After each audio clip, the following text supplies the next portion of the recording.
शिकायत करेगी बीजेपी।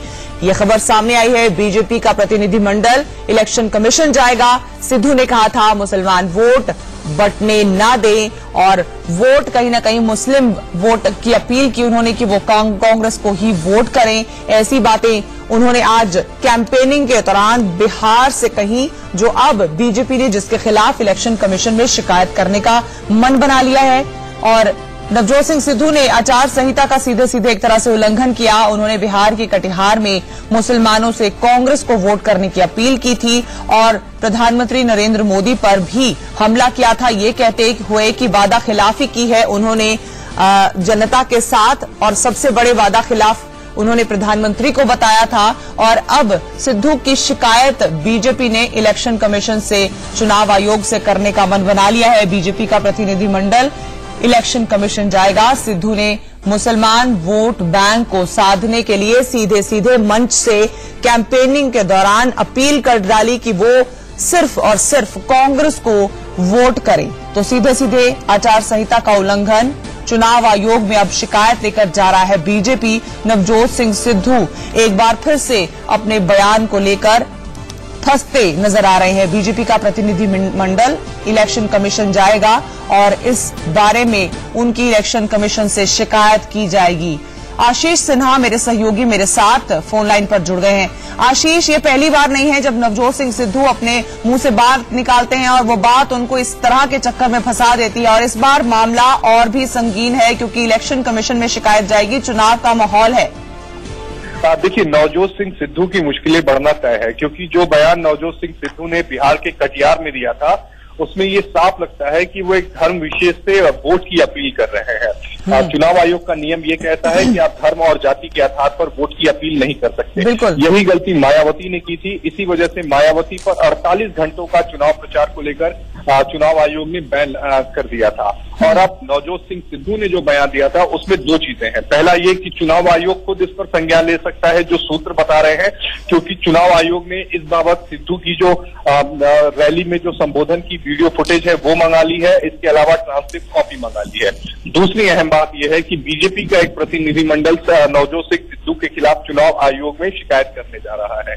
इसका मतलब तय है कि नवजोत सिंह सिद्धू की मुश्किलें बढ़ेंगी और हो सकता है जिस तरह से कल चुनाव आयोग ने तबातोड़ 4 लोगों को चुनाव प्रचार करने पर रोक लगाई, चाहे वो बसपा सुप्रीमो मायावती हो, यूपी के मुख्यमंत्री योगी आदित्यनाथ हो, आजम खान हो, मेनका गांधी हो, तो अगला नंबर हो सकता है नवजोत सिंह सिद्धू का हो। जी आशीष, और कहीं ना कहीं आम जनता के बीच से ऐसी बातें भी उठकर आने लग गई हैं कि इलेक्शन कमीशन जिस तरह की सजा सुना रहा है उससे कोई ज्यादा डर बैठने वाली बात भी नहीं लग रही है। इन स्टार कैंपेनर्स के बीच ज्यादा से ज्यादा 48 घंटे या फिर 72 घंटे का रोक लगा दिया जाएगा। इससे ज्यादा लोग इस तरह की बातें कहने लग गए हैं। आम जनता इस तरह के सवाल उठाने लग गई है कि इससे ज्यादा क्या होगा, क्या कार्रवाई करेंगे इससे ज्यादा?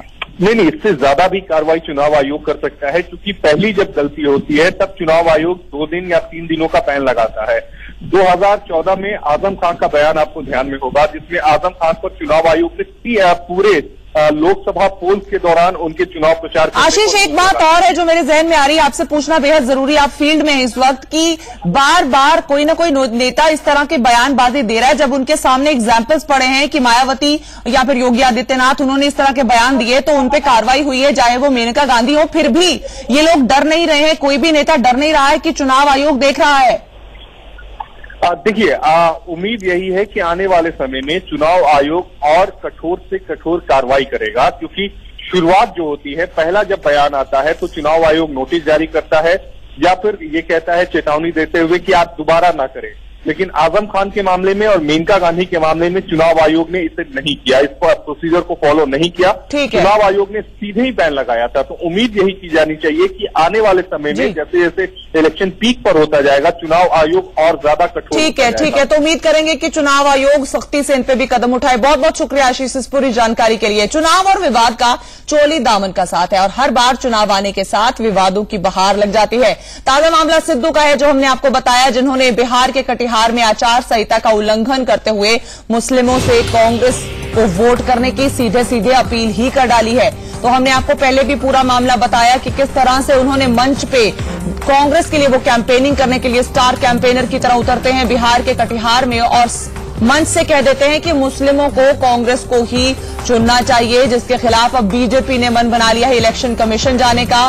बल्कि बीजेपी का प्रतिनिधिमंडल इलेक्शन कमीशन जा रहा है इसी बात की शिकायत को लेकर कि नवजोत सिंह सिद्धू मंच से ये न सिर्फ इलेक्शन कमीशन के रूल्स और नॉर्म्स का उल्लंघन है, बल्कि कॉन्स्टिट्यूशन की जो सोल है, जो उसकी आत्मा है, उसके भी विरुद्ध है ये बात। किसी भी तरह के धर्म के बारे में बात कह के उस तरह एक धर्म विशेष को टारगेट करके वोट अपील करना, ये अपने आप में भी कॉन्स्टिट्यूशन का भी अपमान है।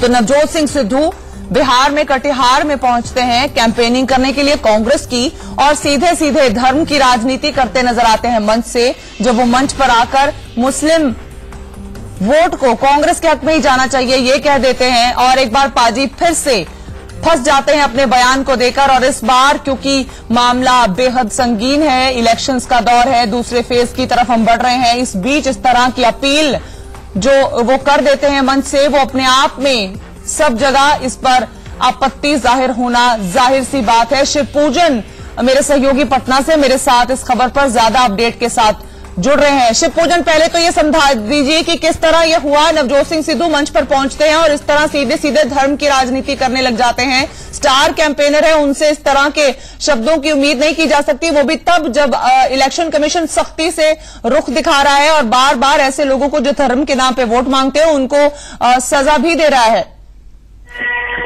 मुझे लगता है सिद्धू के संज्ञान में तमाम बातें तो होंगी, लेकिन इसके बावजूद वहां पर जो एकत्रित भीड़ थी, जब मोदी के खिलाफ आग उगल रहे थे और तालियां बटोर रहे थे, तो उसके बाद लगता है कि सिद्धू कहीं न कहीं ज्यादा जोश में आकर के खासतौर से ये कहा 64% के आसपास आबादी है यहाँ पर मुसलमान, तो अगर वो एकजुट हो जाए कांग्रेस के कैंडिडेट को जीतने से कोई नहीं रोक सकता, और मोदी को घुसाने से, इस देश से बाहर फेंक देने से कोई नहीं रोक सकता।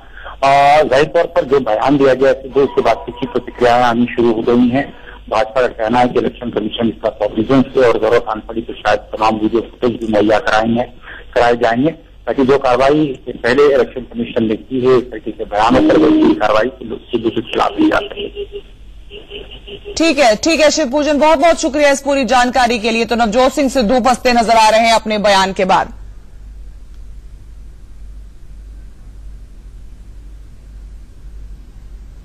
प्रधानमंत्री मोदी पर निशाना साधते हुए नवजोत सिंह सिद्धू ने कहा है कि प्रधानमंत्री मोदी ने गरीबों को नहीं अमीरों को पैसा दिया है।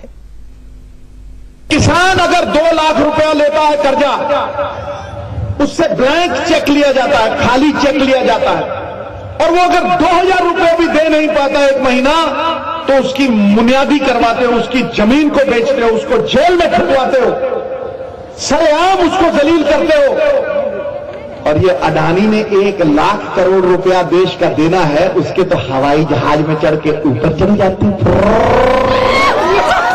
अरे वाह वाह, क्या बात है। और मैं पूछना चाहता हूं कि तुम अपने आप को चौकीदार कहते हो, जब ये अंबानी अडानी के दोस्त नीरव मोदी के साथ ललित मोदी जब ये भागे थे, तो ड्यूटी पे कौन सा चौकीदार था भैया?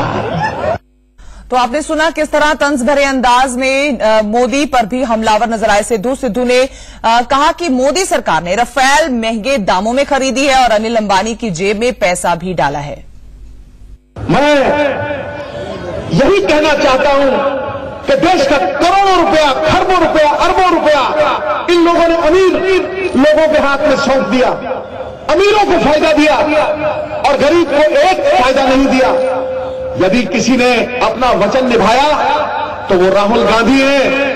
और वो कैसे 3 सरकारों में, 3 सूबों में नई सरकार बनी, छत्तीसगढ़, मध्य प्रदेश और राजस्थान, और राहुल गांधी ने कहा था कि 10 दिन के अंदर सारा कर्जा माफ कर दूंगा।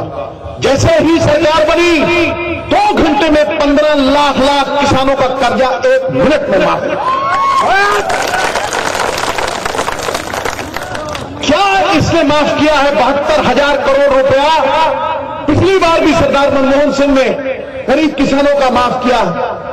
लेकिन तुम मुझे बताओ कि इसने अगर किसी का माफ किया है तो 3.5 लाख करोड़ रुपया अमीर पूंजीपतियों का माफ किया है। अगर इसने माफ किया है तो अंबानी और अडानी का माफ किया है। देश की सुरक्षा के लिए राफेल जहाज आया। राफेल जहाज देश की सुरक्षा के लिए था, देश के लिए जंग लड़ने के लिए था। 136 हवाई जहाजों का सौदा करके गई थी कांग्रेस। 500 का जहाज उन्होंने 1500 करोड़ में खरीदा। और जब जवाबदेही की बात आई, इनसे कागज मांगे, फाइल मांगी, उड़ाना था राफेल का जहाज, उड़ गई फाइल।